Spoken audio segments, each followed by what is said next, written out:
Hello friends, welcome back. So in the last session we have seen the definition of RabbitMQ, what is the use of RabbitMQ, and how RabbitMQ is communicating, how it is used to send the message from one from producer to consumer using some message broker. So in this session we will see how we can do the RabbitMQ installation in our local machine.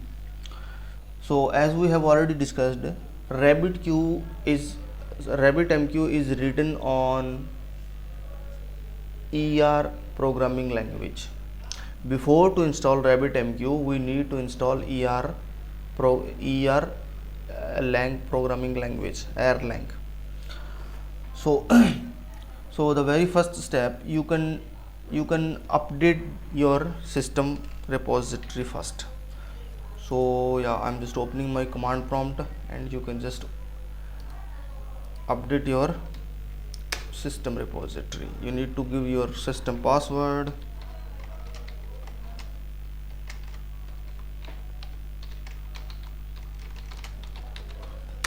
Okay.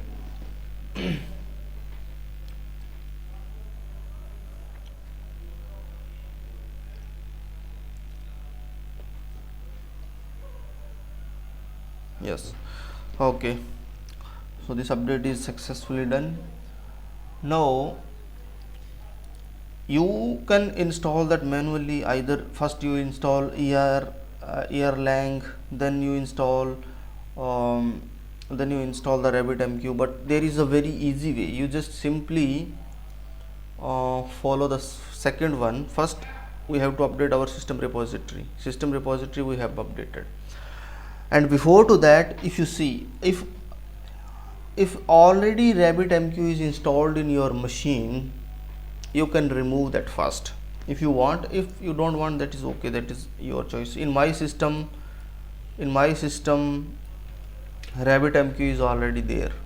How will you see whether RabbitMQ is there or not? You can see the system status of RabbitMQ server. If this command is executing successfully, this means RabbitMQ is there in your system. It is telling RabbitMQ server is there in your system and this status is active, it's running. Okay. Press Ctrl Z to come out from this one. So now, yeah, RabbitMQ is there in our system. We need to remove first. So to remove this one, you need to use sudo apt get remove auto remove which server, RabbitMQ server. Why you are giving? Because if terminal will ask for yes or no, it will not ask in that case. Okay, so simply I am just removing this first.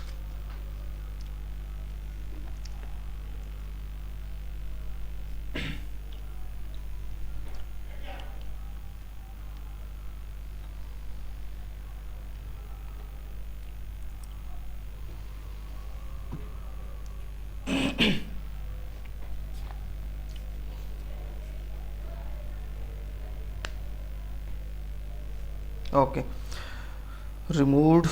The second command is will remove the RabbitMQ related files and data also. Okay, remove that also.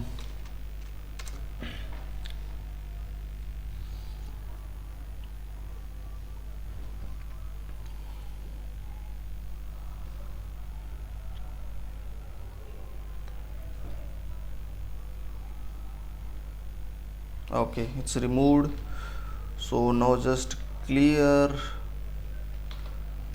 this console once, and now you can again verify using the status if you want to know the status. So now this RabbitMQ server command itself, it will not found. It means there is no RabbitMQ.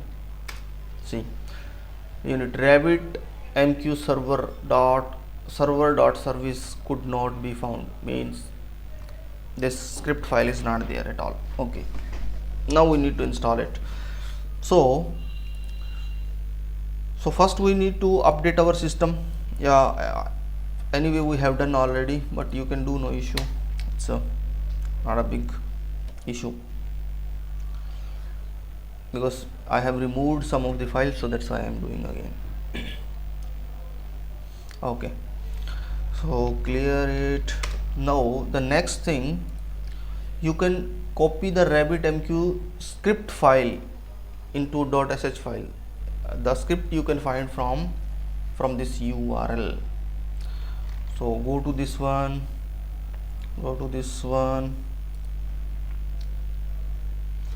and so here you can see installing on Debian and Ubuntu. It depends, the steps will be changes according to your operating system. If it is a Linux, in Linux it depends which Linux flavor you are using, either Ubuntu or CentOS, or so many are there. Or if you are using Windows, the steps are different, you have to follow that steps. And if it is a Mac operating system, then steps and little bit be different. That you can find from get started and download plus installation. Here there are some of the steps, like for Linux, Debian, Ubuntu, some steps are there. For Windows, Mac, you have to follow those. So our is install Debian, Ubuntu operating system, so you can follow this one. So the very easy way to install is just you need to copy this. This is a quick script. They have already written the script. Instead of executing 1111 script manually, they have prepared all the scripts. They are installing apt transport https and erlang also. They are installing, wait, let me see, I will show you. They are installing erlang, they are updating the system also, then they are installing erlang, you can see here. After that one, they are installing RabbitMQ server. So this script itself is doing everything. So what you have to do, you need to copy this script, copy the script, and in any of the file. I have already copied, so I will create a new file. Okay, let me create a new file. So yeah, this is, I have created this file. Press 1, enter. Now save this one, save into your workspace. There only you can give any name, my RabbitMQ. Name you can give anything, whatever the suitable you think you can give here. RabbitMQ.sh, RabbitMQ.sh. Name you can give anything, Okay, so I am giving here my RabbitMQ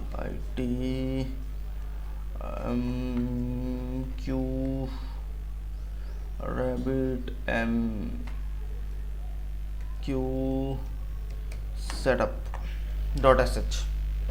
Okay, RabbitMQ setup.sh, and save this file. So now if you see here, this file is saved. You can close this one. You can see here I have already created RabbitMQ setup, but I want to show you the demonstration, so you can use that one also. So if you open your terminal here, and if you see that there are two files. For this file you need to give this permission. For this file we have executable permission, that's why this is showing in a green color. For this file the permission we have not given. So we need to give the permission for the file. How we can give the permission, the full permission for the file? You have to use chmod, and then you have to give the file name. What is file name? My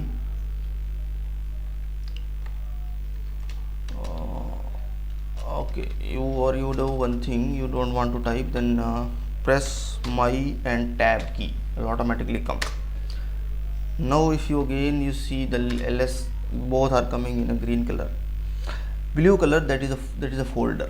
Okay, now what you have to do, you have to execute this script. How will you execute? Just simple, you have to dot backslash my tab, it will come, and press enter.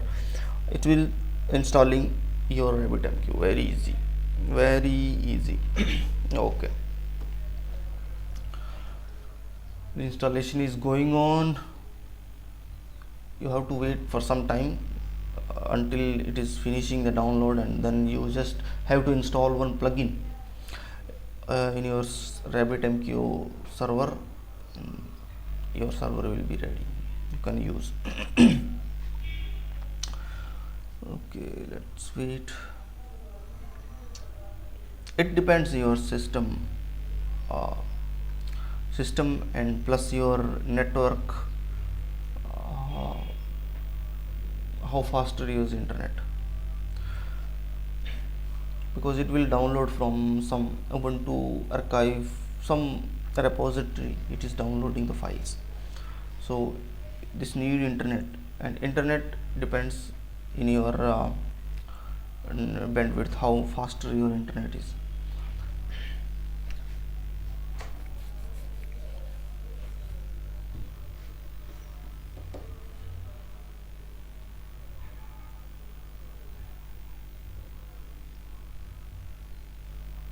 Because this is around, I think 20-30 MB maybe. Okay, it's done. Now the next step, you can verify whether it is running or not. Simply just you have to apply sudo system control status. Copy this one and just paste it here. Yeah, it is telling you it is active and running. Okay, control Z, fine. Clear it, sorry, clear. So now RabbitMQ server is installed and up and running. We have to install one plugin once. So the plugins, now like how many available plugins are there, you can see that also. So first we will see how many plugins are available for RabbitMQ. It will list all the plugins. So here are some of the plugins. Which plugin we need to install? Management. Let me open RabbitMQ management plugin. You have to enable this plugin. So definitely you just have to execute this command, and that's it. You can see here RabbitMQ management. This plugin is there, RabbitMQ management, and RabbitMQ management plugin is not installed so far. So that's why you have to install this plugin in your RabbitMQ server. So it is enabling, yeah, applying and done. Now if you see, if you want to list the plugin, you will see here which plugin is enabled in your system. Here if you see, this E is representing this plugin is enabled. We have enabled which one? RabbitMQ management. So RabbitMQ management is enabling this plugin, we have manually enabled, and RabbitMQ management has enabled RabbitMQ management agent and RabbitMQ web dispatcher. These three plugins is enabled now. Okay, that's it.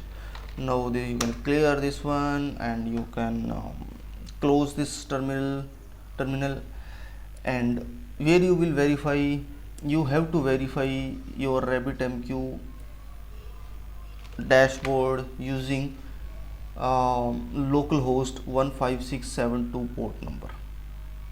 In this port number, your RabbitMQ server is listening 15672 default port. This is the default port of your RabbitMQ server. Localhost, because we have installed RabbitMQ in our local system.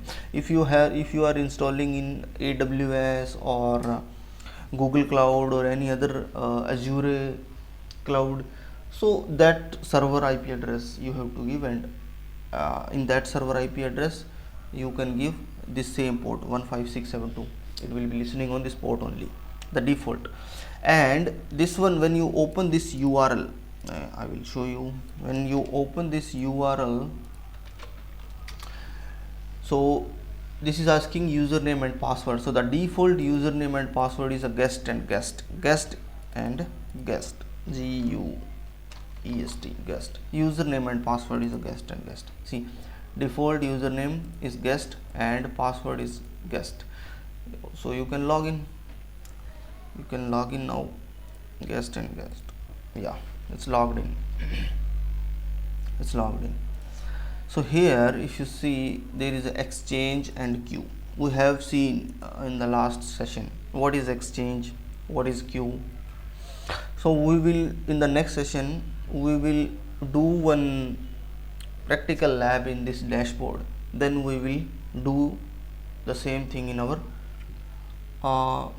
programming, and we will create through our program, our Java program. We will that application will be a Spring Boot application. Using that Java application, we will create exchange, dynamically we will create queue, binding between the queue and exchange we will do, and we will send a message and receive a message. So that we will see in our upcoming labs. So in the next lab we will see one lab how we can create exchange in using this dashboard. Okay, you can log out from here also, and this is the installation steps. So I hope you like this session. Please subscribe my channel, and you can ask your doubts in our comment section. We will take that also. And if you found this material is very useful, so we request you to make your financial support on our UPI.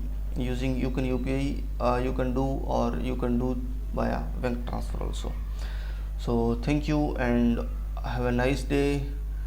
We'll see you in the next session. Goodbye.